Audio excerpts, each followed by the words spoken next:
सरकार दा कोई डिपार्टमेंट ला लो, इस वेले बेड़ा ही बैठा पिया। ते अज हुण पे बैक करन दा टाइम आ। तुसीं लोकां नूं वो पैसा उन्हां दीयां जेबां च पाओ, उन्हां दे खातियां च पाओ। तुसीं देखो पिछले 3.5 साल टैक्स ला ला के, बिजली महंगी कर कर के, किराए वधा के, फीसां ला ला के तुसीं लोकां दा कचुंबर कढिया। कोई भी बच्चा घर दा कोई वधिया काम करे, हिम्मत दा काम करे, उन्होंने भी माँ बाप शाबाशी दिंदे आ, पर साडे वॉरियर्स नूं कोई शाबाशी नहीं मिली। एक टिक्की साबण दी दित्ती उन्हां नूं 7 आशा वर्करां नूं, एक टिक्की साबण दी 7 आशा वर्करां नूं 3 महीनों वास्ते हत्थ धोण लई। ਇਹਦਾ मतलब ਉਂਗਲੀ ਲਾ के ਵਿਚਾਰੀਆਂ ਛੱਡ ਦੇਣ ਤਾਂ ਫਿਰ ਹੀ ਗੱਲ ਬਣ ਸਕਦੀ। ਈਵਨ ਨਰਸਿਸ ਨੂੰ, ਡਾਕਟਰਸ ਨੂੰ ਹਲੇ ਤੱਕ ਪੀਪੀਈ ਕਿੱਟਾਂ ਨਹੀਂ ਮਿਲੀਆਂ। ਕੋਵਿਡ-19 ਦੀ ਲੜਾਈ ਲੜਨ ਵਾਲੇ ਜਿਹੜੇ ਵਾਰੀਅਰਸ ਆ, ਉਹਨਾਂ ਵਾਸਤੇ ਵੀ ਰਵੱਈਆ ਚੰਗਾ ਨਹੀਂ। ਉਹਨਾਂ ਨੂੰ ਪੂਰੀ ਵੈਪਨਸ, ਉਹਨਾਂ ਨੂੰ ਪੂਰਾ ਸਮਾਨ ਜਿਹੜਾ ਆ ਸੇਫਟੀ ਦਾ ਨਹੀਂ ਦਿੱਤਾ ਜਾ ਰਿਹਾ। कई बंदे तक फिर अपनी सरकार के खिलाफ ही 2 सवाल लैके आ गए। ਉਹਦਾ मतलब पता की सी? ਉਹਦਾ मतलब सी भी सानू हुण कोई ये ना पूछे भी तू कोविड दे विच लॉकडाउन च कित्थे गया सी। नवजोत सिद्धू जदों पूरा मार्च देख लो तो तुसीं अध तो ज़्यादा अप्रैल देख लो, किते नहीं निकले, वो अंदर वड़ के डरदे। सिर्फ तुसीं टैलीफोन ते हदायतां जारी करो 2 महीने लगातार, तुसी WhatsApp ते या FaceTime ते नर्सिस दे नाल ते डॉक्टर नाल गल करके अपनी जिम्मेवारी निभा दिओ तां लोकां नूं इह गल पचदी नहीं। ट्रू स्कूप देख रही तमाम दर्शकों का स्वागत है। मैं कीर्ति। ते अज बड़ा गंभीर मुद्दा जिहड़ा कोरोना वायरस का बनिया ही होया सी ते उस नूं लैके बहुत सारियां गाइडलाइनस जिहड़ियां जारी भी कीतियां जांदियां ने, पैर पैर ते लोकां नूं अवेयर भी कीता जांदा है, चाहे फतेह मिशन के जरिए किया जाए तो चाहे वीडियो कॉन्फ्रेंसिंग के राही लोकां नूं अवेयर किया जांदा साडे कैप्टन साहब वालों कि लोग अवेयर रहन, बचा च ही बचाया। बहुत सारे मैसेज जिहड़े कन्वे किए जांदे ने, पर मसला जिहड़ा सी उन्हां तो शुरू करते हैं। फील्ड दे विच बहुत सारे कोरोना जिहड़े खिलाड़ी सीगे, मैं खिलाड़ी तां कहांगी, उन्होंने वॉरियर्स कहांगी क्योंकि उन्होंने जाके वो लोकां तक चीज़ां दिखाईयां, वो लोकां दी मदद कीती, उन्होंने जिहड़े कोरोना पॉजिटिव लोग सीगे उन्हां दी हैल्प भी कीती है। पर मसला जिहड़ा हुणी बैठे बैठे डिस्कस होया सीगा, साडी गल भी होई सी, रिसर्च भी उस ते कीती सीगी कि आशा वर्कर्स जिहड़ियां ने उन्हां दे लई बहुत सारियां इहो जिहियां चीज़ां जिहड़ियां सरकार नूं करनियां चाहीदियां सीगियां पर उन्हां दे लई नहीं कीतियां गईयां क्योंकि हालात जिहड़े ने वो सारे जाणदे ने कि बड़े नाजुक ने ते उस हालातां दे विच विचरण वाला जिहड़ा आ ओहदी भी फैमिली होएगी, उन्हें भी अपने परिवार नूं देखना, उन्हें भी घर दे विच जाना, पर उहदे नाल किस तरह का व्यवहार किया जाता है, उस दे नाल किहो जिहियां उन्होंने चीज़ां प्रोवाइड करवाइयां जांदियां ने। क्योंकि घरां दे विच नॉर्मली असीं सारे जे मास्क भी लेने आ ते वो भी असीं 3-4 रखे हुए ने कि उन्होंने चेंज करना, क्योंकि असीं बचा कहने आ। कैप्टन साहब ने फतेह मिशन चलाया, पर की लगता है कि फतेह मिशन आशा वर्कर्स के लिए भी होएगा? सो इस बारे चर्चा करने के लिए असी अज श्रोमणी अकाली दल के विधायक जिहड़े ने पवन कुमार टीनू जी होरां दे नाल विशेष गलबात करन पहुंचे हैं। सो पहलां तां सर स्वागत है तुहाडा साडे वैब चैनल। थैंक यू जी कीर्ति जी, तुहाडे चैनल का ट्रू स्कूप का बहुत बहुत धन्यवाद। सर मसला जिहड़ा बड़ा गंभीर है, आशा वर्कर की आपां गल कर रहे सीगे ते आशा वर्कर की जे गल करिए तो फैमिली उन्हां दियां भी ने, वितकरा उन्हां दे नाल इहो जिहा क्यों भी हुणी जिक्र कर रहे सीगे कि 7 लेडीज़ नूं 1 साबण, जबकि घरां दे विच भी अज असीं नॉर्मली बड़ा कहने कि परहेज रखो, एक दूसरे की चीज़ यूज़ ना ज़्यादा करो, तो फिर उन्हां लई ये चीज़ां क्यों? क्योंकि फतेह मिशन चलाया गया तो फतेह मिशन दे विच फिर किवें फतेह करांगे? मैं तुहाडा बहुत बहुत धन्यवाद करदा ट्रू स्कूप का, और खास करके कोविड दे इस मुश्किल समय च जिहो जी भूमिका साडे पत्रकार भाईचारे ने निभाई आ वो बड़ी सराहनीय, ਉਹਦੀ तारीफ की जानी चाहिए। खतरे दे विचों लंघ के उन्होंने लोगों को जानकारी दी है और ਬਚਣ ਲਈ ਕਿਹਾ ਹੈ। ਸਰਕਾਰ ਦੀਆਂ ਹਦਾਇਤਾਂ ਮੀਡੀਆ ਦੇ ਥਰੂ ਹੀ, ਤੁਹਾਡੇ ਥਰੂ ਹੀ ਲੋਕਾਂ ਤੱਕ ਪਹੁੰਚੀਆਂ। ਦੇਖੋ, ਸਵਾਲ ਤਾਂ ਬਹੁਤ ਆ, ਮੰਗਾਂ ਵੀ ਲੋਕਾਂ ਦੀਆਂ ਬਹੁਤ ਆ, ਪਰ ਅੱਜ ਇਸ ਸਮੇਂ 'ਤੇ ਜਦੋਂ ਕੋਵਿਡ ਦਾ ਪ੍ਰਕੋਪ, ਕੋਵਿਡ ਦੀ ਤਲਵਾਰ ਸਟਿਲ ਹਾਲੇ ਲਟਕ ਰਹੀ ਆ, ਤੇ ਸਰਕਾਰਾਂ ਨੂੰ ਲੋਕਾਂ ਦੀ ਬਾਂਹ ਫੜਨੀ ਚਾਹੀਦੀ ਆ, ਲੋਕਾਂ ਦਾ ਬਚਾਓ ਕਰਨਾ ਚਾਹੀਦਾ ਹੈ। ਤੇ ਦੂਜੀ ਗੱਲ, ਆਰਥਿਕ ਤੌਰ 'ਤੇ ਜਿੰਨੀ ਦੇਰ ਲੋਕਾਂ ਨੂੰ ਆਕਸੀਜਨ ਨਹੀਂ ਦਿੱਤਾ ਜਾਂਦਾ, ਉਨੀ ਦੇਰ ਲੋਕੀ ਲੜ ਸਕਦੇ ਆ। ਜੇ ਆਰਥਿਕ ਤੌਰ 'ਤੇ ਵੀ ਲੋਕ ਕੰਗਾਲ ਹੋ ਗਏ, ਮਜ਼ਦੂਰ ਤੋਂ ਲੈ ਕੇ ਵਪਾਰੀ ਤੱਕ, ਤਾਂ ਫਿਰ ਉਹ ਗੁੱਸੇ 'ਚ ਆ ਕੇ, ਫਿਰ ਉਹ ਨਿਰਾਸ਼ਾ 'ਚ ਆ ਕੇ, ਉਹ ਫਿਰ ਆਪਣੇ ਹੱਥ ਖੜੇ ਕਰ ਦੇਣਗੇ। ਦੇਖੋ, ਟੈਸਟ ਘੱਟ ਹੋਣੇ, ਹਸਪਤਾਲਾਂ 'ਚ ਪੰਜਾਬ 'ਚ ਸਹੂਲਤਾਂ ਦਾ ਘੱਟ ਹੋਣਾ, ਇਹ ਤਾਂ ਮੁੱਦਾ ਬਣਿਆ ਹੀ ਰਿਹਾ ਹੈ। ਸਿਰਫ ਤੁਸੀਂ ਟੈਲੀਫੋਨ 'ਤੇ ਹਦਾਇਤਾਂ ਜਾਰੀ ਕਰੋ 2 ਮਹੀਨੇ ਲਗਾਤਾਰ, ਤੁਸੀਂ ਵਟਸਐਪ 'ਤੇ ਜਾਂ ਫੇਸ ਟਾਈਮ 'ਤੇ ਨਰਸਿਸ ਦੇ ਨਾਲ ਤੇ ਡਾਕਟਰ ਨਾਲ ਗੱਲ ਕਰਕੇ ਆਪਣੀ ਜ਼ਿੰਮੇਵਾਰੀ ਨਿਭਾ ਦਿਓ, ਤਾਂ ਲੋਕਾਂ ਨੂੰ ਇਹ ਗੱਲ ਪਚਦੀ ਨਹੀਂ। ਦੂਜੇ ਸੂਬਿਆਂ 'ਚ ਦੇਖ ਲਓ ਤੇ ਦੂਜੇ ਕੰਟਰੀਆਂ 'ਚ ਦੇਖ ਲਓ, ਉੱਥੇ ਦੇ ਚੀਫ ਮਿਨਿਸਟਰਸ, ਉੱਥੇ ਦੇ ਗਵਰਨਰਸ, ਉਹਨਾਂ ਨੇ ਡੇਲੀ ਬਰੀਫਿੰਗ ਕੀਤੀ ਆ, ਡੇਲੀ ਪ੍ਰੋਗਰੈਸ ਦੱਸੀ ਆ, ਡੇਲੀ ਚੁਣੌਤੀਆਂ ਦੱਸੀਆਂ, ਤਾਂ ਉਹਨਾਂ ਨੇ ਬਹੁਤ ਵੱਡਾ ਕੰਟਰੋਲ ਕਰ ਲਿਆ। ਅੱਜ ਦੂਜੇ ਦੇਸ਼ਾਂ 'ਚ ਘਟ ਰਿਹਾ, ਸਾਡੇ ਹੱਲੇ ਵੀ ਡਰ ਬਣਿਆ ਹੋਇਆ। ਤਾਂ ਉਹਨਾਂ ਮੁਲਕਾਂ ਨੇ, ਚਾਹੇ ਕੋਈ ਬੇਰੁਜ਼ਗਾਰ ਸੀ, ਚਾਹੇ ਰੁਜ਼ਗਾਰ ਕਰਦਾ ਸੀ, ਚਾਹੇ ਕੋਈ ਦੁਕਾਨਦਾਰ ਆ, ਚਾਹੇ ਵਪਾਰੀ ਆ, ਬਿਜ਼ਨਸਮੈਨ ਆ, ਉਹਨਾਂ ਦੇ ਘਰ ਬੈਠੇ ਖਾਤਿਆਂ 'ਚ 15-15 ਹਜ਼ਾਰ ਡਾਲਰਸ, ਪਾਉਂਡ ਵਿਦਿਆਰਥੀਆਂ ਦੇ ਵੀ ਪਾ ਦਿੱਤੇ ਆ। ਕਈਆਂ ਸਰਕਾਰਾਂ ਨੇ, ਕਈਆਂ ਦੇਸ਼ਾਂ ਨੇ ਇਹ ਵੀ ਨਹੀਂ ਦੇਖਿਆ ਕਿ ਫੋਰਨ ਦੇ ਸਟੂਡੈਂਟ ਆ ਜਾਂ ਉਹਨਾਂ ਦੇ ਸਟੂਡੈਂਟ ਆ, ਉਹਨਾਂ ਨੂੰ ਵੀ ਉਹਨਾਂ ਨੇ ਆਰਥਿਕ ਮਦਦ ਦਿੱਤੀ ਆ। ਤੇ ਅੱਜ ਉਹ ਹੌਸਲੇ ਨਾਲ ਲੜਾਈ ਲੜ ਰਹੇ ਆ। ਮੈਂ ਬੇਨਤੀ ਕਰਦਾ ਪੰਜਾਬ ਦੀ ਸਰਕਾਰ ਨੂੰ ਕਿ ਤੁਸੀਂ ਦੇਖੋ, ਪਿਛਲੇ 3.5 ਸਾਲ ਟੈਕਸ ਲਾ ਲਾ ਕੇ, ਬਿਜਲੀ ਮਹਿੰਗੀ ਕਰ ਕਰਕੇ, ਕਿਰਾਏ ਵਧਾ ਕੇ, ਫੀਸਾਂ ਲਾ ਕੇ ਤੁਸੀਂ ਲੋਕਾਂ ਦਾ ਕਚੁੰਬਰ ਕੱਢਿਆ, ਤੇ ਅੱਜ ਹੁਣ ਪੇ ਬੈਕ ਕਰਨ ਦਾ ਟਾਈਮ ਆ। ਤੁਸੀਂ ਲੋਕਾਂ ਨੂੰ ਉਹ ਪੈਸਾ ਉਹਨਾਂ ਦੀਆਂ ਜੇਬਾਂ 'ਚ ਪਾਓ, ਉਹਨਾਂ ਦੇ ਖਾਤਿਆਂ 'ਚ ਪਾਓ। ਟਰਾਂਸਪੋਰਟ ਸੈਕਟਰ ਦੇਖ ਲਓ, ਉਹ ਰੋਂਦਾ ਫਿਰਦਾ।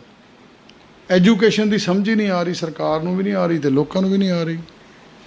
ਜਿਹੜੇ ਕਰੋਨਾ ਵਾਰੀਅਰਸ ਆ, ਜਿਹੜੇ ਆਸ਼ਾ ਵਰਕਰ ਆ, ਪੁਲਿਸ ਆ, ਨਰਸਿਸ ਆ, ਹੈਲਥ ਸਰਵਿਸਿਜ਼ ਵਾਲੇ ਆ, ਉਹਨਾਂ ਨੂੰ ਕੀ ਮਿਲਿਆ ਸਰਕਾਰ ਵੱਲੋਂ? ਦੱਸੋ। ਸ਼ਾਬਾਸ਼ੀ ਤਾਂ ਹੁੰਦੀ ਆ। ਕੋਈ ਵੀ ਬੱਚਾ ਘਰ ਦਾ ਕੋਈ ਵਧੀਆ ਕੰਮ ਕਰੇ, ਹਿੰਮਤ ਦਾ ਕੰਮ ਕਰੇ, ਉਹਨੂੰ ਵੀ ਮਾਂ-ਬਾਪ ਸ਼ਾਬਾਸ਼ੀ ਦਿੰਦੇ ਆ। ਪਰ ਸਾਡੇ ਵਾਰੀਅਰਸ ਨੂੰ ਕੋਈ ਸ਼ਾਬਾਸ਼ੀ ਨਹੀਂ ਮਿਲੀ। ਪੁਲਿਸ ਦੀ ਤਨਖਾਹ ਡਬਲ ਕਰ ਦੇਣੀ ਚਾਹੀਦੀ ਸੀ, ਡਬਲ, 1 ਮਹੀਨਾ ਡਬਲ ਦੇ ਦਿਓ।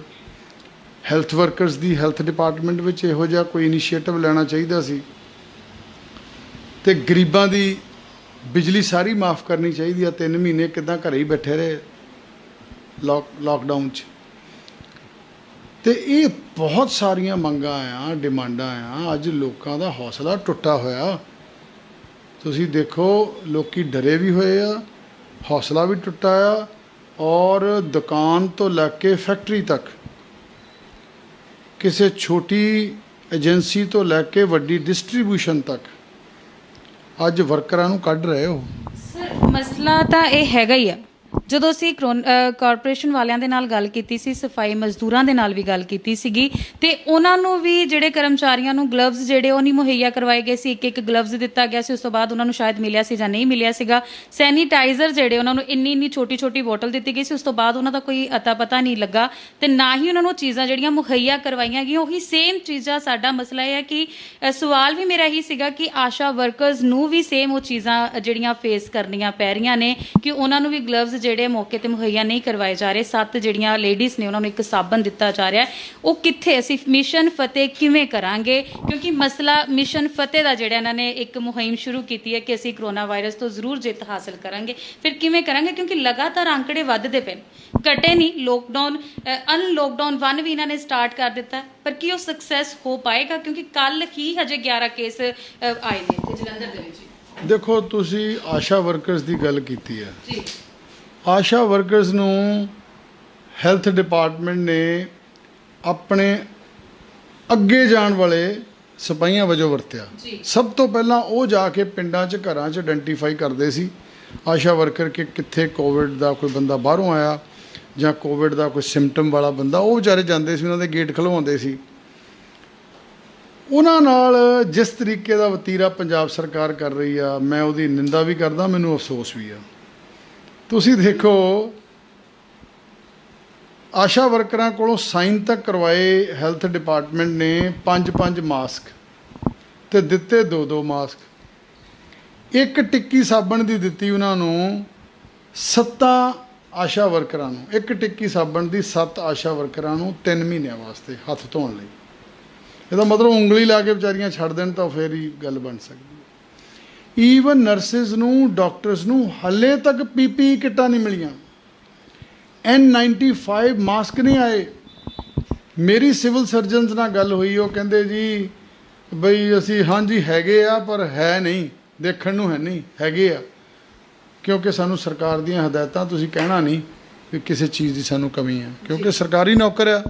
ਸਰਕਾਰੀ ਮੁਲਾਜ਼ਮ ਨੇ ਤਾਂ ਜੋ ਉੱਤੋਂ ਹਦਾਇਤ ਆਉਂਦੀ ਚੰਡੀਗੜ੍ਹ ਉੱਦਾਂ ਹੀ ਕਹੀ ਜਾਣਾ, ਰਾਤ ਨੂੰ ਦਿਨ ਕਹੀ ਜਾਣਾ, ਦਿਨ ਨੂੰ ਰਾਤ ਕਹੀ ਜਾਣਾ ਜੀ। ਇਸ ਕਰਕੇ ਆਸ਼ਾ ਵਰਕਰਾਂ ਨੂੰ ਸਿਰਫ 1000 ਰੁਪਈਆ ਕਹਿੰਦੇ ਤੁਹਾਨੂੰ ਬੈਨੀਫਿਟ ਦੇਣਾ ਕੰਮ ਕਰਨ ਦਾ। 1000 ਰੁਪਈਆ, 1000 ਰੁਪਈਆ ਜਿਹੜੇ 3 ਮਹੀਨੇ ਜਾਂ 6 ਮਹੀਨੇ ਕੰਮ ਕਰਨਾ, 1000 ਰੁਪਈਏ ਵਿਚਾਰੇ ਨੇ ਆਪਣੇ ਬੱਚਿਆਂ ਨੂੰ ਵੀ ਛੱਡਣਾ, ਖਤਰੇ 'ਚ ਵੀ ਰਹਿਣਾ। ਸੋ ਸਰਕਾਰ ਦਾ ਇਹਨਾਂ ਕੋਵਿਡ-19 ਦੀ ਲੜਾਈ ਲੜਨ ਵਾਲੇ ਜਿਹੜੇ ਵਾਰੀਅਰਸ ਆ, ਉਹਨਾਂ ਵਾਸਤੇ ਵੀ ਰਵੱਈਆ ਚੰਗਾ ਨਹੀਂ। ਉਹਨਾਂ ਨੂੰ ਪੂਰੀ ਵੈਪਨਸ, ਉਹਨਾਂ ਨੂੰ ਪੂਰਾ ਸਮਾਨ ਜਿਹੜਾ ਆ ਸੇਫਟੀ ਦਾ ਨਹੀਂ ਦਿੱਤਾ ਜਾ ਰਿਹਾ। ਆਸ਼ਾ ਵਰਕਰਸ ਨੂੰ ਵੀ PPE ਕਿੱਟਾਂ ਦੇਣੀਆਂ ਚਾਹੀਦੀਆਂ ਜਦੋਂ ਉਹ ਜਾਂਦੇ ਆ ਕੋਵਿਡ-19 ਦੇ ਕਿਸੇ ਪੇਸ਼ੈਂਟ ਨੂੰ ਜਾਂ ਸ਼ੱਕੀ ਬੰਦੇ ਨੂੰ ਮਿਲਣ ਵਾਸਤੇ। ਸੋ ਇਹ ਸਾਰੇ ਪਾਸੇ ਇਹ ਹਾਲ ਆ। ਮੈਂ ਤਾਂ ਕਹਿੰਦਾ ਤੁਹਾਨੂੰ ਵੀ ਪੂਰਾ ਸਹੂਲਤਾਂ ਦੇਣੀਆਂ ਚਾਹੀਦੀਆਂ। ਤੁਸੀਂ ਲੋਕਾਂ ਨੂੰ ਜਾਗਰਤ ਕੀਤਾ, ਤੁਸੀਂ ਲੋਕਾਂ ਨੂੰ ਜਾਗਰਤ ਕੀਤਾ ਵੀ ਆਹ ਕਰੋ ਤੇ ਆਹ ਨਾ ਕਰੋ ਇਹਨਾਂ ਇਸ ਖਤਰੇ ਦੀ ਘੜੀ 'ਚ। ਲੇਕਿਨ ਸਰਕਾਰ ਤਾਂ ਅੰਦਰ ਬੈਠ ਕੇ ਕੰਮ ਕਰ ਰਹੀ ਹੈ। ਸਰਕਾਰ ਦਾ ਇੱਕ ਡਿਸੀਜਨ ਮੈਨੂੰ ਦੱਸ ਦਿਓ ਪਿਛਲੇ 3 ਮਹੀਨਿਆਂ 'ਚ ਜਿਹਦੀ ਲੋਕੀ ਸਰਾਹਨਾ ਕਰਦੇ ਹੋਣ। ਕੋਈ ਡਿਸੀਜਨ ਨਹੀਂ, ਕੋਈ ਐਫਰਟਸ ਨਹੀਂ। ਟੀਨੂ ਜੀ, ਇੱਥੇ ਜੇ ਗੱਲ ਕਰੀਏ ਕਿ ਜਿਵੇਂ ਜਿਵੇਂ ਕਰੋਨਾ ਵਾਇਰਸ ਸਾਰਿਆਂ ਤੇ ਕਰੋਪੀ ਹੋਇਆ, ਉੱਦਾਂ ਹੀ ਸਿਆਸਤ ਵੀ ਬੜੀ ਗਰਮ ਹੋਈ ਇਸ ਟਾਈਮ ਦੇ ਵਿੱਚ, ਜਦਕਿ ਸਿਆਸਤ ਜਿਹੜੀ ਆ ਲੱਗਦਾ ਕਿ ਇਸ ਸਮੇਂ ਨਹੀਂ ਸੀ ਖੇਡਣੀ ਚਾਹੀਦੀ, ਪਰ ਸਿਆਸਤ ਵੀ ਬੜੀ ਗਰਮਾਈ ਰਹੀ। ਤੇ ਸੁਰਖੀਆਂ ਦੇ ਵਿੱਚ ਹੁਣ ਸਭ ਤੋਂ ਜ਼ਿਆਦਾ ਨਵਜੋਤ ਸਿੰਘ ਸਿੱਧੂ ਹੋਰੀ ਬਣੇ ਹੋਏ ਨੇ। ਪਹਿਲਾਂ BJP 'ਚ, ਫਿਰ ਆਪਣੀ ਪਾਰਟੀ ਬਣਾਉਣੀ, ਫਿਰ ਕਾਂਗਰਸ 'ਚ ਜਾਣਾ। ਹੁਣ ਇੱਕਦਮ ਜਿਹੜੀ ਚਰਚਾ ਹੋ ਰਹੀ ਹੈ ਕਿ ਉਹਨਾਂ ਦੀ ਆਮ ਆਦਮੀ ਪਾਰਟੀ ਦੇ ਵਿੱਚ ਬਹੁਤ ਜਲਦ ਜਿਹੜੀ ਐਂਟਰੀ ਹੋ ਜਾਏਗੀ, ਤੇ ਉਹਨਾਂ ਦੀ ਜਿਹੜੀਆਂ ਕੁਝ ਸ਼ਰਤਾਂ ਵੀ ਨੇ, ਮੰਗਾਂ ਵੀ ਨੇ, ਉਹ ਵੀ ਬਹੁਤ ਜਲਦ ਕੇਜਰੀਵਾਲ ਹੋਰਾਂ ਦੇ ਸਾਹਮਣੇ ਰੱਖਣਗੇ, ਤੇ ਜਲਦੀ ਹੀ ਸ਼ਾਇਦ ਉਹਨਾਂ ਨੂੰ ਐਂਟਰੀ ਜਿਹੜੀ ਆਮ ਆਦਮੀ ਪਾਰਟੀ ਦੇ ਵਿੱਚ ਮਿਲ ਜਾਏਗੀ। ਸੋ ਇੱਥੇ ਕੀ ਕਹਿਣਾ ਚਾਹੁੰਦੇ ਵੀ ਕਰੋਨਾ ਵਾਇਰਸ ਦੇ ਟਾਈਮ ਤੇ ਇਹੋ ਜਿਹੀਆਂ ਚਰਚਾ ਹੋਣੀਆਂ ਕਿੰਨੀਆਂ ਕੁ ਜਾਇਜ਼ ਨੇ? ਦੇਖੋ ਕੀਰਤੀ ਜੀ, ਇੱਕ ਮੈਂ ਤੁਹਾਨੂੰ ਗੱਲ ਦੱਸਦਾ, ਜਦੋਂ ਨਾ ਕਰੋਨਾ ਵਾਇਰਸ ਕਰਕੇ 22 ਮਾਰਚ ਦਾ ਲਾਕਡਾਊਨ ਹੋਇਆ, ਉਦੋਂ ਲੋਕੀ ਬੜੇ ਡਰ ਗਏ ਸੀ, ਆਮ ਵੀ ਸਾਰੇ ਜੀ। ਬਹੁਤ ਸਾਰੇ ਪੋਲੀਟੀਕਲ ਲੀਡਰ, ਖਾਸ ਕਰਕੇ ਉਹ ਜਿਹੜੇ ਸਿਰਫ ਰਾਜਨੀਤੀ ਡਾਇਲੌਗ ਦੇ ਸਿਰ ਤੇ ਕਰਦੇ ਆ, ਜਿਹੜੇ ਦਿਖਾਵੇ ਦੀ ਰਾਜਨੀਤੀ ਕਰਦੇ ਆ, ਢੋਂਗੀ ਪੋਲਿਟਿਕਸ ਕਰਦੇ, ਜਿਹੜੇ ਹਿਪੋਕਰੇਟ ਹੈ, ਜਿਹੜੇ ਪੋਲੀਟੀਸ਼ੀਅਨ, ਉਹ ਨਜ਼ਰ ਹੀ ਨਹੀਂ ਆਏ ਕਿਤੇ। 22 ਮਾਰਚ ਤੋਂ ਤੁਸੀਂ ਟਾਈਮ ਦੇਖਿਓ ਆਪਣੇ ਮੀਡੀਆ 'ਚ, 22 ਮਾਰਚ ਤੋਂ ਪੂਰਾ ਮਾਰਚ ਤੇ ਲਗਭਗ ਅਪ੍ਰੈਲ ਦਾ ਐਂਡ, ਤੁਸੀਂ ਦੇਖੋ ਕਿਤੇ ਨਜ਼ਰ ਨਹੀਂ ਆਏ। ਉਹਨਾਂ ਦੇ ਹਲਕਿਆਂ 'ਚ ਵੀ ਲੋਕਾਂ ਨੇ ਉਹਨਾਂ ਨੂੰ ਸਵਾਲ ਕਰਨੇ ਸ਼ੁਰੂ ਕਰ ਦਿੱਤੇ ਸੀ ਵੀ ਸਾਡੇ ਕੋਲ ਰਾਸ਼ਨ ਨਹੀਂ, ਸਾਡੇ ਕੋਲ ਰੋਟੀ ਨਹੀਂ, ਸਾਡੇ ਕੋਲ ਦਵਾਈ ਨਹੀਂ, ਸਾਡੇ ਕੋਲ ਆਹ ਨਹੀਂ, ਪੁਲਿਸ ਕੁੱਟਦੀ ਆ, ਉਹ ਨਜ਼ਰ ਨਹੀਂ ਆਏ। ਜਦੋਂ ਇਹਨਾਂ ਨੂੰ ਲੱਗਾ, ਕੁਝ ਲੋਕਾਂ ਨੂੰ, ਉਹਦੇ ਵਿੱਚ ਕਈ ਬੰਦੇ ਤਾਂ ਫਿਰ ਆਪਣੀ ਸਰਕਾਰ ਦੇ ਖਿਲਾਫ ਹੀ 2 ਸਵਾਲ ਲੈ ਕੇ ਆ ਗਏ। ਉਹਦਾ ਮਤਲਬ ਪਤਾ ਕੀ ਸੀ? ਉਹਦਾ ਮਤਲਬ ਸੀ ਵੀ ਸਾਨੂੰ ਹੁਣ ਕੋਈ ਇਹ ਨਾ ਪੁੱਛੇ ਵੀ ਤੂੰ ਕੋਵਿਡ ਦੇ ਵਿੱਚ ਲਾਕਡਾਊਨ 'ਚ ਕਿੱਥੇ ਗਿਆ ਸੀ, ਧਿਆਨ ਲੋਕਾਂ ਦਾ ਦੂਜੇ ਪਾਸੇ ਪਾਤਾ, ਆਪਣੀ ਸਰਕਾਰ ਦੇ ਖਿਲਾਫ ਹੀ ਸਵਾਲ ਕਰਕੇ ਲੋਕੀ ਉਹ ਪੜ੍ਹਨ ਲੱਗ ਗਏ ਟੇਸਟ ਲੈ ਕੇ। ਉਹੀ ਸੇਮ ਗੱਲ ਨਵਜੋਤ ਸਿੱਧੂ ਦੀ ਆ। ਨਵਜੋਤ ਸਿੱਧੂ ਜਦੋਂ ਪੂਰਾ ਮਾਰਚ ਦੇਖ ਲਓ ਤੇ ਤੁਸੀਂ ਅੱਧ ਤੋਂ ਜ਼ਿਆਦਾ ਅਪ੍ਰੈਲ ਦੇਖ ਲਓ, ਕਿਤੇ ਨਹੀਂ ਨਿਕਲੇ। ਉਹ ਅੰਦਰ ਵੜ ਗਏ ਡਰਦੇ ਵੀ ਕਿਤੇ ਕੋਈ ਗੱਲ ਨਾ ਹੋ ਜਾਏ। ਲੇਕਿਨ ਜਦੋਂ ਲੱਗਿਆ ਵੀ ਹੁਣ ਸਾਰੇ ਜਿਹੜੇ ਨਿਡਰ ਪੋਲੀਟੀਸ਼ੀਅਨ ਆ, ਜਿਹੜੇ ਟਰੂ ਕੰਮ ਕਰਨ ਵਾਲੇ ਆ ਲੋਕਾਂ ਦਾ, ਉਹ ਜਾ ਰਹੇ ਆ, ਉਹ ਖਤਰਾ ਲੈ ਕੇ ਜਾ ਰਹੇ ਆ। ਪਰ ਟੀਨੂ ਜੀ, ਜੇ ਗੱਲ ਕਰੀਏ, ਤੁਸੀਂ ਕਹਿੰਦੇ ਕਿ ਉਹ ਅੰਦਰ ਵੜ ਗਏ ਸੀਗੇ, ਪਰ ਸੋਸ਼ਲ ਮੀਡੀਆ ਤੇ ਉਹ ਬੜਾ ਚਰਚੇ 'ਚ ਰਹੇ ਆ, ਚਰਚਾ 'ਚ ਤਾਂ ਰਹੇ ਕਿਉਂਕਿ ਉਹਨਾਂ ਨੇ ਇੱਕ ਆਪਣਾ YouTube ਚੈਨਲ ਬਣਾਇਆ ਹੋਇਆ, ਜਿੱਤੇਗਾ ਪੰਜਾਬ। ਸੋ ਉਹਨਾਂ ਦੇ ਕਈ ਜਿਹੜੇ ਕਾਂਗਰਸ ਪਾਰਟੀ ਦੇ ਕੁਝ ਇਹੋ ਜਿਹੇ ਵਿਧਾਇਕ ਨੇ ਜਿਨ੍ਹਾਂ ਦਾ ਕਹਿਣਾ ਹੈ ਕਿ ਅਸੀਂ ਪੰਜਾਬ ਨੂੰ ਮੁੜ ਲੀਹਾਂ ਤੇ ਲੈ ਕੇ ਆਉਣਾ ਚਾਹੁੰਦੇ ਹਾਂ। ਦੇਖੋ, ਇਹ ਤਾਂ ਹੁਣ ਉਹਦੀ ਆਪਣੇ ਕੋਈ ਵੀ ਬੰਦਾ ਆਪਣਾ ਨਿੱਜੀ ਚੈਨਲ ਲਾ ਸਕਦਾ, ਜਿਹਦੇ ਕੋਲ 4 ਪੈਸੇ ਆ, ਉਹ ਭਾਵੇਂ ਚੈਨਲ ਟੈਲੀਵਿਜ਼ਨ ਵੀ ਬਣਾ ਲਾ ਲਵੇ, ਉਹ ਪੈਸਿਆਂ ਦੀ ਗੱਲ ਹੈ ਤਾਂ। ਸੋ ਉਹ 'ਤੇ ਤਾਂ ਮੈਂ ਕੋਈ ਗੱਲ ਨਹੀਂ ਕਰਦਾ। ਮੇਰਾ ਕਹਿਣ ਦਾ ਮਤਲਬ ਹੈ ਮਾਰਚ ਤੇ ਅਪ੍ਰੈਲ ਜਦੋਂ ਬਹੁਤ ਤਲਵਾਰ ਲਟਕੀ ਸੀ, ਉਦੋਂ ਉਹਨਾਂ ਦਾ ਵਿਸ਼ਲੇਸ਼ਣ ਕਰੋ, ਤੁਸੀਂ ਵੀ ਉਹਨਾਂ ਦਾ ਐਨਾਲਿਸਿਸ ਕਰੋ, ਕਿਹੜੇ ਕਿਹੜੇ ਪੋਲੀਟੀਸ਼ੀਅਨ ਸੀ ਜਿਹੜੇ ਲੋਕਾਂ ਦਾ ਹਾਲ, ਲੋਕਾਂ ਨੂੰ ਉਹਨਾਂ ਦੇ ਹਾਲ 'ਤੇ ਛੱਡ ਗਏ ਸੀ, ਲੁੱਕ ਗਏ ਸੀ ਜਿਹੜੇ। ਉਹਨਾਂ ਵਿੱਚ ਨਵਜੋਤ ਸਿੱਧੂ ਵੀ ਹੈ। ਅਤੇ ਨਵਜੋਤ ਸਿੱਧੂ ਐਂਡ 'ਤੇ ਆਣ ਕੇ ਆ ਗਏ, ਅਤੇ ਹਾਲਾਂਕਿ ਉਹਨਾਂ ਦੇ ਚੇਲਿਆਂ ਚਪਟਿਆਂ ਨੇ ਭਾਈ ਨਿਰਮਲ ਸਿੰਘ ਜਿਹੜੇ ਹਜ਼ੂਰੀ ਰਾਗੀ ਸੀ, ਪਦਮ ਸ਼੍ਰੀ, ਉਹਨਾਂ ਦੇ ਸੰਸਕਾਰ ਦਾ ਵਿਰੋਧ ਕੀਤਾ। ਇਹੋ ਜਿਹੇ ਲੋਕ ਆ ਇਹ। ਸੋ ਇਸ ਕਰਕੇ ਨਵਜੋਤ ਸਿੱਧੂ ਸਿਰਫ ਡਾਇਲੋਗ 'ਤੇ, ਸਿਰਫ ਸ਼ੈਰੋ ਸ਼ਾਇਰੀ 'ਤੇ ਜਾਂ ਆਪਣੇ ਲਫ਼ਜ਼ਾਂ ਦਾ ਹੇਰ ਫੇਰ ਕਰਕੇ ਕਵਿਤਾਵਾਂ ਗਾ ਕੇ ਉਹ ਪੋਲੀਟਿਕਸ ਕਰਦੇ ਆ।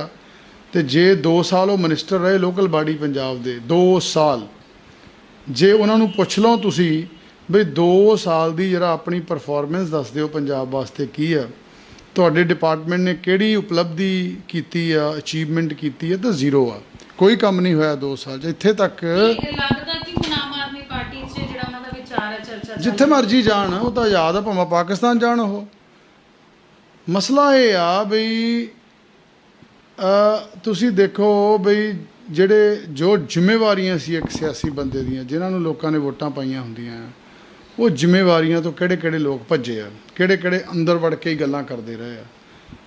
ਸ਼੍ਰੋਮਣੀ ਅਕਾਲੀ ਦਲ ਨੇ ਲਗਾਤਾਰ 22 ਤੋਂ, ਤੁਸੀਂ ਚਲੋ ਲਾਕਡਾਊਨ ਸੀ, 25 ਤੋਂ ਹੀ ਅਸੀਂ ਸਾਰਿਆਂ ਨੇ ਆਪਣੀ ਜ਼ਿੰਮੇਵਾਰੀ ਸਮਝਦੇ ਹੋਏ ਅਸੀਂ ਲੰਗਰ ਦੀ ਸੇਵਾ ਕੀਤੀ ਆ, ਰਾਸ਼ਨ ਦੀ ਸੇਵਾ ਕੀਤੀ ਆ, ਸੈਨੀਟਾਈਜ਼ ਦੀ ਸੇਵਾ ਕੀਤੀ ਆ, ਅਸੀਂ ਦਵਾਈਆਂ ਦੀ ਸੇਵਾ ਕੀਤੀ ਆ, ਔਰ ਅਸੀਂ ਕਿਸੇ ਗੱਲੋਂ ਪਿੱਛੇ ਨਹੀਂ ਹਟੇ। ਅਸੀਂ ਸਰਕਾਰ ਨੂੰ ਆਫਰ ਵੀ ਕੀਤੀ ਸੀ ਵੀ ਇਸ ਮੁਸ਼ਕਿਲ ਘੜੀ 'ਚ ਕੋਈ ਪੋਲੀਟਿਕਸ ਨਹੀਂ ਭਾਈ, ਅਸੀਂ ਨਾਲ ਖੜ੍ਹੇ ਹਾਂ, ਸਾਨੂੰ ਫੌਜੀ ਬਣਾ ਕੇ ਸਾਡੇ ਕੋਲੋਂ ਕੰਮ ਲੈ ਲਓ, ਅਸੀਂ ਵੀ ਆਪਣਾ ਸੋਰਸ ਜੁਟਾਵਾਂਗੇ ਸਰਕਾਰ ਵਾਸਤੇ ਤਾਂ ਕਿ ਆਪਾਂ ਆਪਣੇ ਪੰਜਾਬੀਆਂ ਨੂੰ ਇਸ ਬਿਮਾਰੀ ਤੋਂ ਬਚਾ ਲਈਏ। ਪਰ ਜੇ ਗੱਲ ਕਰੀਏ ਬਾਕੀ ਪੋਲੀਟੀਸ਼ੀਅਨਸ ਦੀ ਕਿ ਉਹ ਸਾਨੂੰ ਉਸ ਸਮੇਂ ਨਹੀਂ ਦਿਖਾਈ ਦਿੱਤੇ, ਤੇ ਉੱਥੇ ਕਈ ਨਾ ਕਈ ਇਹੋ ਜਿਹੇ ਸਾਨੂੰ ਸੂਤਰਾਂ ਤੋਂ ਵੀ ਜਾਣਕਾਰੀ ਮਿਲੀ ਤੇ ਕਈ ਵੀਡੀਓਜ਼ ਵੀ ਵਾਇਰਲ ਹੋ ਰਹੀਆਂ ਨੇ ਕਿ ਕੈਪਟਨ ਸਾਹਿਬ 'ਤੇ ਵੀ ਇਲਜ਼ਾਮ ਲਗਾਇਆ ਜਾ ਰਿਹਾ ਕਿ ਕੈਪਟਨ ਸਾਹਿਬ ਜੰਗਲਾਂ 'ਚ ਰਹਿੰਦੇ ਆ, ਸ਼ਾਇਦ ਜਿਹੜਾ ਬਾਹਰ ਹੀ ਨਹੀਂ ਨਿਕਲੇ, ਜਦਕਿ ਕੈਪਟਨ ਸਾਹਿਬ ਦੀ ਵੀ ਜ਼ਿੰਮੇਵਾਰੀ ਬਣਦੀ ਸੀਗੀ ਕਿ ਲੋਕਾਂ ਦੇ ਵਿੱਚ ਆਉਂਦੇ, ਲੋਕਾਂ ਦਾ ਹਾਲ ਚਾਲ ਜਾਣਦੇ, ਕਿ ਉਹ ਵੀ ਜ਼ਮੀਨੀ ਪੱਧਰ 'ਤੇ ਆ ਕੇ ਦੇਖਦੇ ਕਿ ਕਰੋਨਾ ਵਾਇਰਸ ਦਾ ਜਿਹੜਾ ਕਰੋਪ ਆ ਉਹ ਕਿਵੇਂ ਦਾ ਹੈ। ਇਹ ਠੀਕ ਗੱਲ ਆ। ਦੇਖੋ, ਜੰਗਲ 'ਚ ਤਾਂ ਨਹੀਂ, ਐਵੇਂ ਆਪਾਂ ਕਹੀਏ, ਝੂਠ ਨਹੀਂ ਬੋਲਣਾ ਚਾਹੀਦਾ, ਜੰਗਲ 'ਚ ਤਾਂ ਨਹੀਂ ਰਹੇ ਉਹ, ਫਾਰਮ ਹਾਊਸ 'ਤੇ ਰਹੇ ਆ, ਫਾਰਮ ਹਾਊਸ 'ਤੇ ਰਹੇ ਉਹ, ਤਾਂ ਉਹ ਉੱਥੋਂ ਹੀ ਫੇਸ ਟਾਈਮ 'ਤੇ ਗੱਲ ਕਰਦੇ ਰਹੇ ਆ ਦੂਜੇ ਚੌਥੇ ਦਿਨ। ਅਤੇ ਮੇਰਾ ਖਿਆਲ ਕੋਈ ਅਧਿਕਾਰੀ ਵੀ 65-70 ਦਿਨ ਉਹਨਾਂ ਦੇ ਕੋਲ ਨਹੀਂ ਗਿਆ। ਅਤੇ ਸਿਰਫ ਜਿੱਦਣ ਪਹਿਲੀ ਮੀਟਿੰਗ ਕੈਬਨਿਟ ਦੀ ਹੋਈ ਆ, ਜਦੋਂ ਆਪਣੇ ਚੀਫ ਸੈਕਟਰੀ ਅਤੇ ਮਿਨਿਸਟਰਸ ਦਾ ਰਾਜੀਨਾਮਾ ਹੋਇਆ, ਉਹ ਪਹਿਲੀ ਮੀਟਿੰਗ ਵਿੱਚ ਉਹ ਸਿਰਫ ਘਰੋਂ ਉਹ ਆਪਣੇ ਫਾਰਮ ਹਾਊਸ ਤੋਂ ਬਾਹਰ ਆਏ ਆ। ਅਦਰਵਾਈਜ਼ ਉਹ 22 ਤੋਂ ਲੈ ਕੇ ਟਿਲ ਕੈਬਨਿਟ ਦੀ ਮੀਟਿੰਗ ਤੱਕ ਉਹ ਬਾਹਰ ਨਹੀਂ ਆਏ। ਇਸ ਮੁੱਦੇ ਤੇ ਕੀ ਕਹਿਣਾ? ਇਹ ਲੋਕ ਇਹ ਸਵਾਲ ਤਾਂ ਕਰਦੇ ਹੀ ਆ। ਦੇਖੋ, ਇੱਕ ਪਾਸੇ ਦੂਜੇ ਦੇਸ਼ਾਂ ਦੇ ਗਵਰਨਰਸ, ਉਹਨਾਂ ਦੇ ਮਿਨਿਸਟਰਸ, ਉਹ ਪਬਲਿਕ ਦੇ ਮੂਹਰੇ ਪੇਸ਼ ਹੋ ਰਹੇ ਆ, ਪ੍ਰੈਸ ਮੂਹਰੇ ਪੇਸ਼ ਹੋ ਰਹੇ। ਦੇਖੋ, ਪਬਲਿਕ ਦੀ ਨੁਮਾਇੰਦਗੀ ਵੀ ਤੁਸੀਂ ਕਰਦੇ ਆ, ਪਬਲਿਕ ਦੀਆਂ ਗੱਲਾਂ ਤੁਸੀਂ ਉਠਾਉਂਦੇ ਆ। ਜੇ ਤੁਹਾਨੂੰ ਮਿਲ ਲਿਆ, ਸਮਝ ਲਓ ਪਬਲਿਕ ਦੀਆਂ ਕਾਫੀ ਸਾਰੀਆਂ ਗੱਲਾਂ ਨੂੰ ਮਿਲ ਲਿਆ, ਉਹਨਾਂ ਦਾ ਜਵਾਬ ਦੇ ਦਿੱਤਾ। ਅਤੇ ਜਦੋਂ ਤੁਸੀਂ ਪ੍ਰੈਸ ਨੂੰ ਨਹੀਂ ਮਿਲਦੇ ਨਾ, ਮੀਡੀਆ ਨੂੰ ਨਹੀਂ ਮਿਲਦੇ, ਇਹਦਾ ਮਤਲਬ ਤੁਸੀਂ ਕੁਛ ਛੁਪਾ ਰਹੇ ਆ ਜਾਂ ਤੁਸੀਂ ਘਬਰਾ ਰਹੇ ਆ। ਤੇ ਜਾਂ ਤੁਸੀਂ ਹਾਲ ਤੇ ਛੱਡ ਦਿੱਤਾ ਲੋਕਾਂ ਨੂੰ। ਇਹਦਾ ਮਤਲਬ ਇਹੀ ਹੁੰਦਾ ਹੈ। ਇਹ ਬੜਾ ਚਰਚਿਤ ਰਿਹਾ ਵੀ ਮੁੱਖ ਸਕੱਤਰ ਦਾ ਕਰਨ ਅਵਤਾਰ ਸਿੰਘ ਹੋਰਾਂ ਦਾ ਕਿ ਮਿਨਿਸਟਰਸ ਦੇ ਨਾਲ ਸਮਝੌਤਾ, ਫਿਰ ਲੰਚ ਡਿਪਲੋਮੇਸੀ ਜਿਹੜੀ ਉਹ ਸਟਾਰਟ ਕਰ ਦਿੱਤੀ ਗਈ ਕਿ ਲੱਗਦਾ ਕਿ ਸਮਝੌਤਾ ਕਰਾਉਣਾ ਕੈਪਟਨ ਸਾਹਿਬ ਦਾ ਕੋਈ ਬਹੁਤ ਵੱਡਾ ਕਾਰਨ ਸੀਗਾ ਕਿ ਸਮਝੌਤਾ ਕਰਾਉਣਾ ਬੜਾ ਜ਼ਰੂਰੀ ਹੈ, ਜਦਕਿ ਬਹੁਤ ਸਾਰੇ ਮਿਨਿਸਟਰ ਬਹੁਤ ਜ਼ਿਆਦਾ ਵਿਰੋਧੀ ਸੀਗੇ ਉਸ ਟਾਈਮ, ਤੇ ਉਹਨਾਂ ਨੂੰ ਇੱਕਦਮ ਹੈਂਡਲ ਕਰ ਲੈਣਾ। ਤੇ ਜਾਂ ਫਿਰ ਕਿਉਂਕਿ ਤੁਸੀਂ ਵੀ ਜਿਹੜਾ ਸਾਂਝਾ ਮੋਰਚਾ ਚਲਾਉਣ ਲੱਗੇ ਉਹਦੇ 'ਚ ਤੁਸੀਂ ਵੀ ਇਹ ਜ਼ਿਕਰ ਕੀਤਾ ਆ ਅਕਾਲੀ ਸਰਕਾਰ ਨੇ ਕਿ ਕਿਤੇ ਨਾ ਕਿਤੇ ਬਾਕੀ ਚੀਜ਼ਾਂ ਤੇ ਜਿਹੜਾ 5600 ਕਰੋੜ ਦਾ ਘੁਟਾਲਾ ਹੋਇਆ, ਚਾਹੇ ਉਹ ਸ਼ਰਾਬ ਹੈ, ਚਾਹੇ ਬੀਜ ਘੁਟਾਲਾ, ਚਾਹੇ ਰਾਸ਼ਨ ਘੁਟਾਲਾ, ਇਹਨਾਂ ਨੂੰ ਲੈ ਕੇ ਜਿਹੜਾ ਹੋਇਆ ਸਮਝੌਤਾ ਜਿਹੜਾ ਉਹ 'ਤੇ ਪਰਦਾ ਪਾਉਣ ਦੇ ਲਈ ਕੀਤਾ ਗਿਆ। ਦੇਖੋ ਪ੍ਰੋਬਲਮ ਕਿੱਥੋਂ ਆਈ ਆ। ਕੈਬਨਿਟ ਦੀ ਜਿਹੜੀ ਪ੍ਰੀ ਮੀਟਿੰਗ 'ਚ ਚੀਫ ਸੈਕਟਰੀ ਮਿਸਟਰ ਕਰਨ ਅਵਤਾਰ ਸਿੰਘ ਨੇ ਕਿਹਾ ਵੀ ਰੈਵਨਿਊ ਇਸ ਕਰਕੇ ਘਟਿਆ ਆ ਕਿਉਂਕਿ ਤੁਹਾਡੇ ਹੀ MLAs ਨੇ, ਕਾਂਗਰਸ ਦਿਆਂ ਨੇ, ਤੁਹਾਡੇ ਇਲਾਕਿਆਂ 'ਚ ਤੁਹਾਡੇ ਬੰਦਿਆਂ ਨੇ ਸ਼ਰਾਬ ਦੀ ਸਮਗਲਿੰਗ ਕੀਤੀ ਹੈ ਲਾਕਡਾਊਨ 'ਚ, ਤਾਂ ਇਸ ਕਰਕੇ ਰੈਵਨਿਊ ਘਟਿਆ। ਉਹਨਾਂ ਨੇ ਕਿਹਾ, ਉਹਨਾਂ ਨੇ ਈਵਨ ਖਜ਼ਾਨਾ ਮੰਤਰੀ ਨੂੰ ਵੀ ਕਿਹਾ ਵੀ ਬਠਿੰਡੇ 'ਚ ਵੀ ਇੱਦਾਂ ਹੋਈ ਹੈ। ਤਾਂ ਇਸ ਕਰਕੇ ਉਹ ਗੁੱਸੇ ਹੋ ਗਏ ਕਿ ਤੁਸੀਂ ਸਾਰਿਆਂ ਦੇ ਸਾਹਮਣੇ ਸਾਡਾ ਨਾਂ ਲੈ ਦਿੱਤਾ। ਫਿਰ ਉਹਨਾਂ ਨੇ ਕਿਹਾ ਜੀ ਹੁਣ ਜਿੱਥੇ ਚੀਫ ਸੈਕਟਰੀ ਹੋਊਗਾ ਉੱਥੇ ਉਸ ਮੀਟਿੰਗ 'ਚ ਅਸੀਂ ਹਾਜ਼ਰ ਨਹੀਂ ਹੋਵਾਂਗੇ। ਹੁਣ ਗੱਲ ਇਹ ਆ ਵੀ ਰਾਜੀਨਾਮਾ ਕਰਾਤਾ, ਲੰਚ ਡਿਪਲੋਮੇਸੀ ਕੰਮ ਆ ਗਈ, ਇਹਦਾ ਮਤਲਬ ਸਵਾਲ ਤਾਂ ਨਹੀਂ ਖਤਮ ਹੋਏ ਨਾ। ਉਹ ਜਿਹੜਾ 5800 ਕਰੋੜ ਰੁਪਈਆ ਪੰਜਾਬ ਦਾ, ਉਹ ਕੈਪਟਨ ਸਾਹਿਬ ਦਾ ਨਹੀਂ ਹੈ, ਉਹ ਨਾ ਖਜ਼ਾਨਾ ਮੰਤਰੀ ਜੀ ਦਾ ਹੈ। ਇਹ 5800 ਕਰੋੜ ਦਾ ਜਿਹੜਾ ਰੈਵਨਿਊ ਲਾਸ ਆ, ਜਿਹੜਾ ਖਜ਼ਾਨੇ ਦਾ ਨੁਕਸਾਨ ਆ, ਇਹ ਲੋਕਾਂ ਦਾ ਆ। ਇਸ ਖਜ਼ਾਨੇ 'ਚੋਂ ਤਨਖਾਹਾਂ ਜਾਣੀਆਂ ਸੀ। ਇਸ ਖਜ਼ਾਨੇ 'ਚੋਂ ਹੁਣ ਆਪਾਂ ਜਿਹੜੇ ਮੁਲਾਜ਼ਮ ਆ ਉਹਨਾਂ ਨੂੰ DA ਦੀ ਕਿਸ਼ਤ ਦੇਣੀ ਸੀ। ਇਸ ਖਜ਼ਾਨੇ 'ਚੋਂ ਤਨਖਾਹ ਕਮਿਸ਼ਨ ਦੇਣਾ ਸੀ। ਇਸ ਖਜ਼ਾਨੇ 'ਚੋਂ ਬੱਚਿਆਂ ਦੀਆਂ ਫੀਸਾਂ ਜਾਣੀਆਂ ਸੀ। ਇਸ ਖਜ਼ਾਨੇ 'ਚੋਂ ਤਾਂ ਸਾਰਾ ਕੁਝ ਹੋਣਾ ਸੀ, ਲੇਕਿਨ ਖਜ਼ਾਨੇ ਨੂੰ ਤਾਂ ਚੋਰੀ ਕਰ ਲਿਆ। 5800 ਕਰੋੜ ਦਾ ਨੁਕਸਾਨ ਹੋ ਗਿਆ। ਉਹਦੇ ਬਾਰੇ ਕੁਛ ਨਹੀਂ ਹੋਇਆ ਸੋ ਫਾਰ। ਰਾਜੀਨਾਮਾ ਕਰਾ ਲਿਆ, ਇਹਦਾ ਮਤਲਬ ਕੋਈ ਅੰਦਰ ਤਾਂ ਬਹੁਤ ਵੱਡਾ ਹੇਰ ਫੇਰ, ਅੰਦਰ ਤਾਂ ਬਹੁਤ ਵੱਡੀ ਗੜਬੜ ਆ ਕੋਈ। ਇਹ ਲੋਕ ਸਮਝਦੇ, ਤੁਸੀਂ ਵੀ ਸਮਝਦੇ ਆ, ਪਬਲਿਕ ਵੀ ਸਮਝਦੀ। ਪਰ ਕੀ ਲੱਗਦਾ ਕਿ ਜਿਹੜਾ ਇੱਕਦਮ ਬੀਜ ਘੁਟਾਲਾ ਹੋਣਾ, ਉਹ ਵੀ ਲੋਕਡਾਊਨ ਦੇ ਵਿੱਚ ਸ਼ਰਾਬ ਦਾ ਜ਼ਿਕਰ ਕੀਤਾ ਗਿਆ, ਤੇ ਇੱਕ ਪਾਸੇ ਤਾਂ ਕੈਪਟਨ ਸਾਹਿਬ 4 ਹਫ਼ਤਿਆਂ ਦੇ ਵਿੱਚ ਨਸ਼ਾ ਖਤਮ ਕਰਨ ਦੀ ਗੱਲ ਕਰਦੇ ਸੀਗੇ ਜਦੋਂ ਕਰੋਨਾ ਨਹੀਂ ਸੀਗਾ। ਉਸ ਤੋਂ ਬਾਅਦ ਬਹੁਤ ਸਾਰੀਆਂ ਗੱਲਾਂ ਜਿਹੜੀਆਂ ਚਰਚਾ ਦੇ ਵਿੱਚ ਵੀ ਆਈਆਂ ਸੀ ਵੀ ਲੱਕ ਤੋੜ ਜਿਹੜਾ ਨਸ਼ਾ ਹੈ ਉਹ ਖਤਮ ਕਰ ਦਿੱਤਾ ਜਾਏਗਾ, ਪਰ ਲੋਕਡਾਊਨ ਦੇ ਦੌਰਾਨ ਹੀ ਬਹੁਤ ਸਾਰੀ ਸ਼ਰਾਬ ਦੀ ਵਿਕਰੀ ਜਿਹੜੀ ਆ ਉਹ ਇਸੇ ਤਰ੍ਹਾਂ ਹੋਈ ਆ। ਫਿਰ ਉਸ ਤੋਂ ਬਾਅਦ ਇੱਕਦਮ ਕਹਿਣਾ ਕਿ ਨਹੀਂ ਸ਼ਰਾਬ ਦੀ ਵਿਕਰੀ ਹੋਣੀ ਬੜੀ ਜ਼ਰੂਰੀ ਆ, ਖਜ਼ਾਨੇ 'ਚ ਕਮੀ ਆ ਜਾਂਦੀ ਹੈ, ਖਜ਼ਾਨੇ 'ਚ ਕਮੀ ਪੂਰੀ ਕਰਨ ਦੇ ਲਈ ਸ਼ਰਾਬ ਤੇ ਇੱਕ ਕਰੋਨਾ ਟੈਕਸ ਵੀ ਲਗਾ ਦਿੱਤਾ ਗਿਆ ਕਿ ਕਿਤੇ ਨਾ ਕਿਤੇ ਕਰੋਨਾ ਟੈਕਸ ਜਿਹੜਾ ਆ ਉਹ ਸਿਆਸਤ ਦੇ ਵਿੱਚ ਵੀ ਮੈਨੂੰ ਲੱਗਦਾ ਕਿ ਹੁਣ ਮਿਲ ਜੁਲ ਹੀ ਗਿਆ। ਦੇਖੋ ਕੀਰਤੀ ਜੀ, ਗੱਲ ਇਹ ਆ ਬਈ ਤੁਸੀਂ ਜੇ ਦੇਖੋ ਨਾ ਪੰਜਾਬ ਸਰਕਾਰ ਦੀ ਕਾਰਜ ਵਿਧੀ, ਕਾਰਜ ਸ਼ੈਲੀ ਤੇ ਪਰਫਾਰਮੈਂਸ 3 ਸਾਲ ਦੀ ਹਿਸਟਰੀ, ਉਹਦੇ ਵਿੱਚ ਸਾਰੀਆਂ ਹੀ ਕਮੀਆਂ ਪੇਸ਼ੀਆਂ ਹੀ ਆ, ਕੋਈ ਪ੍ਰਾਪਤੀ ਹੈ ਨਹੀਂ। ਨਸ਼ਿਆਂ ਦੀ ਗੱਲ ਕਰ ਲਓ, ਨਸ਼ਿਆਂ ਦੇ ਵਿੱਚ ਦੇਖੋ ਟਰਾਮਾਡੋਲ ਮਿਲੀ 10,000 ਗੋਲੀ, ਜਿਹੜੀ ਬੈਂਡ ਡਰੱਗ ਆ, ਤੁਸੀਂ ਆਮ ਜਾ ਕੇ ਕਿਸੇ ਡਰੱਗ ਸਟੋਰ ਤੋਂ ਨਹੀਂ ਲੈ ਸਕਦੇ, ਲੇਕਿਨ 10,000 ਮਿਲ ਰਹੀ ਆ। ਔਰ ਉਹ ਮਿਲ ਕੇ ਨਾ ਕੋ ਰਹੀ ਆ ਜਿਹੜੇ ਕਾਂਗਰਸ ਦੇ ਮਿਨਿਸਟਰ ਤੇ ਕਾਂਗਰਸ ਦੇ MLAਆਂ ਦੇ ਖਾਸਮ ਖਾਸ ਬੰਦੇ ਆ, ਉਹਨਾਂ ਦੀਆਂ ਫੋਟੋਆਂ, ਉਹਨਾਂ ਦੇ ਘਰ ਆਉਣਾ ਜਾਣਾ, ਬਰਥਡੇ ਪਾਰਟੀਆਂ 'ਤੇ ਜਾਣਾ। ਤੇ ਵਿਪਰੋ ਨੋਰਫਿਨ ਕਰੋੜਾਂ ਦੀ ਗਿਣਤੀ 'ਚ ਗੋਲੀ ਜਿਹੜੀ ਆ ਉਹ ਹੈਲਥ ਸੈਕਟਰੀ ਕਹਿ ਰਹੇ ਆ ਵੀ ਉਹ ਗਾਇਬ ਹੋ ਗਈ ਆ। ਉਹਦੀ ਕੀਮਤ ਕਿੰਨੀ ਆ? ਕਰੋੜਾਂ 'ਚ, ਸੈਂਕੜੇ ਕਰੋੜਾਂ 'ਚ। ਉਹਦੀ ਹਲੇ ਡਿਮਾਂਡ ਚੱਲ ਹੀ ਰਹੀ ਸੀ, ਚਲੋ ਵਿੱਚ ਹੀ ਕਰੋਨਾ ਆ ਗਿਆ, ਕੋਵਿਡ ਆ ਗਿਆ, ਜਿਹਦੇ ਕਰਕੇ ਉਹ ਗੱਲਾਂ ਸਾਰੀਆਂ ਰੁਲ ਗਈਆਂ। ਨਸ਼ੇ ਨਾਲ ਲਾਕਡਾਊਨ 'ਚ ਨਸ਼ੇ ਦੇ ਨਾਲ ਨੌਜਵਾਨ ਓਵਰਡੋਜ਼ ਨਾ ਮਰੇ ਆ, ਇਹਦਾ ਮਤਲਬ ਇਹਨਾਂ ਦਾ ਅੰਦਰ ਨਸ਼ੇ ਦਾ ਤਾਂ ਕੰਮ ਚੱਲਦਾ ਰਿਹਾ, ਕੰਟਰੋਲ ਤਾਂ ਕੋਈ ਨਹੀਂ ਇਹਦਾ ਮਤਲਬ ਸਟੇਟ ਦਾ, ਸੂਬੇ ਦਾ। ਤੇ ਮੇਰੇ ਹਿਸਾਬ ਨਾਲ, ਮੇਰੇ ਦਿਮਾਗ ਨਾਲ ਤਾਂ ਇਹ ਗੱਲਾਂ ਆ ਵੀ ਜੋ ਗੱਲਾਂ ਸਰਕਾਰ ਨੂੰ ਕਰਨੀਆਂ ਚਾਹੀਦੀਆਂ ਆ, ਚਾਹੇ ਸੀਡ ਘੁਟਾਲਾ, ਸੀਡ ਘੁਟਾਲੇ 'ਚ ਦੇਖੋ ਕਿਸਾਨ ਵੀ ਲੁੱਟ ਲੈ, ਕਿਸਾਨਾਂ ਨੂੰ ਜਾਲੀ ਬੀਜ ਦੇ ਦਿੱਤਾ, ਉਹ ਬੀਜ ਅਪਰੂਵਡ ਹੀ ਨਹੀਂ, ਉਹ ਵੈਰਾਈਟੀ ਅਪਰੂਵਡ ਹੀ ਨਹੀਂ। ਉਹ ਵੈਰਾਈਟੀ ਜਿਹੜੀ ਆ, ਉਹ ਜਿਹੜਾ ਬਰਾਡ ਸੀਡ ਆ ਜਾਂ ਕਰਨਾਲ ਸੀਡ ਆ, ਕਰਨਾਲ ਸੀਡ, ਕਰਨਾਲ ਦਾ ਤਾਂ ਸ਼ਹਿਰ ਤਾਂ ਹੈਗਾ ਹਰਿਆਣੇ ਦਾ, ਤੇ ਉਹ ਫਰਮ ਪਤਾ ਕਿੱਥੇ ਦੀ ਆ? ਉਹ ਗੁਰਦਾਸਪੁਰ ਜਿਹੜੇ ਆਪਣੇ ਮੰਤਰੀ ਜੀ ਆ ਸਾਡੇ, ਉਹਨਾਂ ਦੇ ਨਾਲ ਦੇ ਪਿੰਡ 'ਚ ਕਰਨਾਲ ਸੀਡ ਕੰਪਨੀ ਦਾ ਫਰਮ ਹੈ। ਇਹ ਸ਼ੱਕੀ ਗੱਲ ਹੈ ਨਾ ਇਹ। ਫਿਰ ਤੁਸੀਂ ਉੱਤੇ ਇੱਕ ਸਿੰਪਲ FIR ਕਰ ਦਿੰਦੇ ਆ ਬਰਾੜ ਸੀਡ ਦੇ ਉੱਤੇ, ਤੇ ਉਹਨੂੰ ਗ੍ਰਿਫਤਾਰ ਨਹੀਂ ਕਰਦੇ, ਉੱਤੇ ਰੇਡ ਨਹੀਂ ਕਰਦੇ। ਉਹ ਬੋਰੀ ਵੇਚ ਗਿਆ, ਕਿੰਨੇ ਲੱਖ ਬੋਰੀ ਵੇਚ ਗਿਆ ਸੀਡ ਦੀ, ਉਹਦੀ ਕੋਈ ਜਾਂਚ ਨਹੀਂ। ਕੋਈ ਦਿਓ CBI ਨੂੰ ਇਨਕੁਆਇਰੀ, ਦਿਓ ਸਿਟਿੰਗ ਜੱਜ ਸਾਹਿਬਾਨ ਨੂੰ ਇਨਕੁਆਇਰੀ, ਤੁਹਾਨੂੰ ਪਤਾ ਲੱਗ ਜੂਗਾ। ਤੁਸੀਂ ਆਪੇ ਹੀ ਆਪਣੀਆਂ ਹੀ ਤੁਹਾਡੇ ਬੰਦੇ ਹੀ ਸ਼ਾਮਲ ਆ ਸਾਰੀਆਂ ਇਹ ਗੈਰ ਕਾਨੂੰਨੀ ਗੱਲਾਂ 'ਚ, ਗੈਰ ਕਾਨੂੰਨੀ ਐਕਟੀਵਿਟੀਜ਼ ਵਿੱਚ, ਅਤੇ ਤੁਸੀਂ ਆਪਣੇ ਬੰਦਿਆਂ ਦੀਆਂ ਕਮੇਟੀਆਂ SIT ਬਣਾਈ ਜਾਂਦੇ ਆ। ਕੀ ਇਨਸਾਫ ਮਿਲੂਗਾ? ਤੁਸੀਂ ਦਿਓ ਸਿਟਿੰਗ ਜੱਜ ਨੂੰ, ਕਿਉਂਕਿ CBI ਦਾ ਅਸੀਂ ਕਵਾਂਗੇ, ਇਹਨਾਂ ਨੇ ਕਹਿਣਾ ਨਹੀਂ ਜੀ ਨਹੀਂ, CBI ਤਾਂ ਸਾਡੇ ਖਿਲਾਫ ਜਾਊਗੀ। ਚਲੋ ਤੁਸੀਂ ਸਿਟਿੰਗ ਜੱਜ ਸਾਹਿਬਾਨ ਨੂੰ ਦਿਓ ਇਨਕੁਆਇਰੀ, ਜਾਂਚ ਕਰਾਓ ਆਪਣੇ ਬੀਜ ਦੀ। ਕਿਉਂ ਨਹੀਂ ਕਰਾਉਂਦੇ? ਤੁਸੀਂ ਕਿਸਾਨਾਂ ਨੂੰ ਲੁੱਟ ਲਿਆ। ਹੁਣ ਉੱਥੇ ਮੈਨੂੰ ਕੱਲ੍ਹ ਵੀ ਫੋਨ ਆਇਆ ਵੀ ਉਹ ਜਿਹੜਾ ਬੀਜ ਉੱਥੋਂ ਅਸੀਂ ਖਰੀਦਿਆ ਸੀ ਉਹ ਉੱਗਿਆ ਹੀ ਨਹੀਂ, ਕਿਸਾਨ ਦਾ ਨੁਕਸਾਨ ਹੋ ਗਿਆ। ਕੌਣ ਭਰਪਾਈ ਕਰੂਗਾ ਇਹਦੀ? ਸਰਕਾਰ ਜ਼ਿੰਮੇਵਾਰ ਹੈ। ਸਰਕਾਰ ਕਿਸੇ ਸੈਕਸ਼ਨ ਦਾ ਨਹੀਂ ਸੋਚ ਰਹੀ, ਕਿਸੇ ਵੀ ਵਰਗ ਦਾ, ਮੁਲਾਜ਼ਮ ਦਾ, ਵਪਾਰੀ ਦਾ, ਕਿਸੇ ਦਾ ਨਹੀਂ ਸੋਚ ਰਹੀ। ਆ ਬਿਜਲੀ ਦੇ ਬਿੱਲ ਅਸੀਂ ਲਗਾਤਾਰ ਡਿਮਾਂਡ ਕਰ ਰਹੇ ਹਾਂ ਸ਼੍ਰੋਮਣੀ ਅਕਾਲੀ ਦਲ ਕਿ ਤੁਸੀਂ ਗਰੀਬਾਂ ਦੇ ਬਿਜਲੀ ਦੇ 3 ਮਹੀਨੇ ਦੇ ਸਾਰੇ ਬਿੱਲ ਮਾਫ ਕਰ ਦਿਓ, ਖਾਸ ਕਰਕੇ ਸ਼ਡਿਊਲ ਕਾਸਟਾਂ ਦੇ, ਬੈਕਵਰਡ ਕਲਾਸਿਸ ਦੇ, ਅਤੇ ਜਿਹੜਾ ਬਾਕੀ ਦੇ ਲੋਕ ਆ ਸਾਰੇ, ਚਾਹੇ ਕੋਈ ਵੀ ਹੋਵੇ ਭਾਈ, ਸਿਰਫ MLA MP ਦੇ ਛੱਡ ਦਿਓ। ਮੈਂ ਪਹਿਲਾਂ ਵੀ ਕਿਹਾ ਸੀ, ਗਜ਼ਟਡ ਅਫਸਰਾਂ ਦੇ ਛੱਡ ਦਿਓ, ਬਾਕੀ ਸਾਰਿਆਂ ਦੇ ਬਿਜਲੀ ਦੇ ਬਿੱਲ ਅੱਧੇ ਕਰ ਦਿਓ। ਅਤੇ ਜਿਹੜੇ ਵਪਾਰੀ ਆ, ਇੰਡਸਟਰੀਲਿਸਟ ਆ, ਉਹਨਾਂ ਨੂੰ ਤੁਸੀਂ ਜਿਹੜਾ ਮਿਨੀਮਮ ਚਾਰਜਸ ਆ ਉਹ ਤਾਂ ਮਾਫ ਕਰੋ। ਤੁਸੀਂ ਕਿਹਾ ਸੀ, ਸਰਕਾਰ ਨੇ ਕਿਹਾ ਆ ਵੀ ਅਸੀਂ ਇਹਨਾਂ ਕੋਲੋਂ ਮਿਨੀਮਮ ਚਾਰਜਸ ਜਿਹੜਾ ਉਹ ਨਹੀਂ ਲਵਾਂਗੇ। ਉਹਨਾਂ ਦੀਆਂ 3 ਮਹੀਨੇ ਵਿਚਾਰਿਆਂ ਦੀਆਂ ਫੈਕਟਰੀਆਂ, ਹੋਟਲ ਬੰਦ ਰਹੇ, ਤਾਂ ਉਹਨਾਂ ਨੂੰ ਮਿਨੀਮਮ ਚਾਰਜਸ 50-50 ਹਜ਼ਾਰ ਰੁਪਈਆ, ਲੱਖ ਰੁਪਈਆ ਉਹ ਕਹਿੰਦੇ ਅਸੀਂ ਵਸੂਲਾਂਗੇ ਤੁਹਾਡੇ ਕੋਲੋਂ। ਪਰ ਜੇ ਇੱਥੇ ਗੱਲ ਕਰੀਏ ਕਿ ਬਜਾਜ ਫਾਈਨੈਂਸ ਹੋ ਗਿਆ ਜਾਂ ਹੋਰ ਬਹੁਤ ਸਾਰੀਆਂ ਇਹੋ ਜਿਹੀਆਂ ਲਿਮਟਿਡ ਕੰਪਨੀਆਂ ਨੇ ਜਿਹੜੀਆਂ ਜਦੋਂ ਫਾਈਨੈਂਸ 'ਚ ਸਮਾਨ ਲੈਂਦੇ ਆ, ਅਤੇ ਬਹੁਤ ਸਾਰੇ ਲੋਕਾਂ ਨੂੰ ਜਦ ਕਿ ਕਿਸ਼ਤਾਂ ਦਾ ਕਹਿ ਵੀ ਦਿੱਤਾ ਗਿਆ ਕਿ ਥੋੜ੍ਹਾ ਟਾਈਮ 3 ਮਹੀਨੇ ਪੈ ਗਏ ਨੇ, 3 ਮਹੀਨਿਆਂ ਬਾਅਦ ਤੁਸੀਂ ਜਮ੍ਹਾਂ ਕਰਾਉਣੀ ਇੰਸਟਾਲਮੈਂਟ, ਪਰ ਜਿਹੜਾ ਵੀ ਉਹਦੇ 'ਤੇ ਟੈਕਸ ਆ ਉਹ ਤਾਂ ਪੈ ਹੀ ਰਿਹਾ।